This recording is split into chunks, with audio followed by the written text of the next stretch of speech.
All right, you guys blaming the players or are you blaming Aaron Boone for some of the lack of details and I guess fundamentals in the roller coaster of a season that the Yankees are having? All right, Ryan Garcia of Empire Sports Media is on to say what the numbers are saying about their play.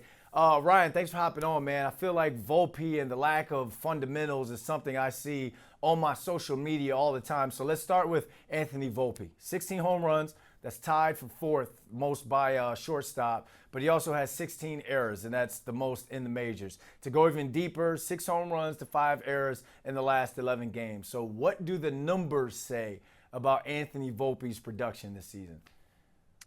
Yeah, it says that there are some steps forward offensively. His swing and miss rate is still a little bit up from last year, but it's coming with fewer chases out of zone. He's not swinging wildly out of the zone. Defensively, that's where we're seeing the biggest regression. He had last season 14 outs above average. This season he's at -5. So he's gone from one of the best defensive shortstops in the game to one of the worst defensive shortstops in the game. And that is really the big area where you're worried about Anthony Volpe. You know that he's a bottom of the order hitter. You don't need him to hit 50 home runs for you or win an MVP or a Silver Slugger, but you need him to make the plays. And right now, that's exactly what he's not doing.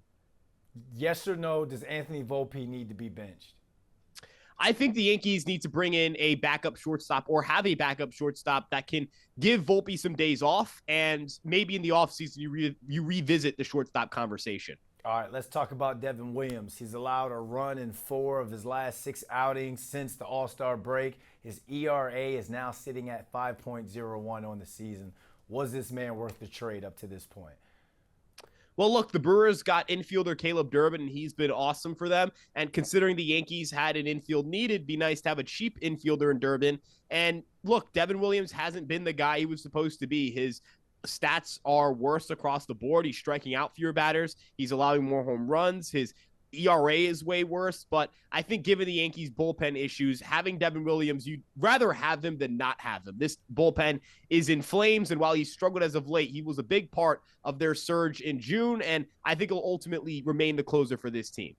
All right, all in all, this team is looking like they're struggling with the basics, i.e. the fundamentals.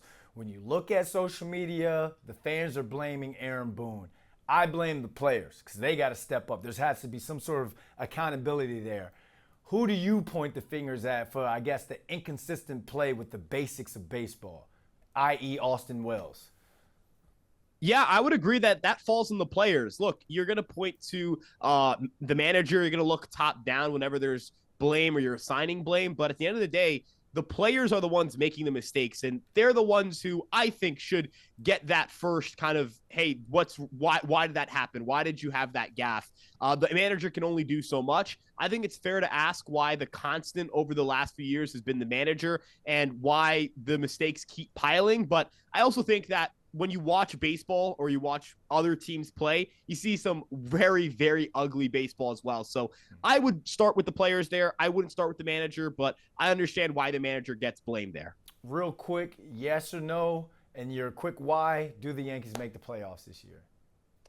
I think the Yankees will make the postseason. I think their offense is in a really good spot. I think they have enough in their rotation. They need to add to their bullpen. They'll have until 6 p.m. today to do so, but they are in a good position to make the postseason. They have multiple games up on the third wild card. I'd be pretty stunned if this team ended up missing out in October, and they're still very alive in the AL East division race. All right, Ryan, thanks for hopping on with us, man.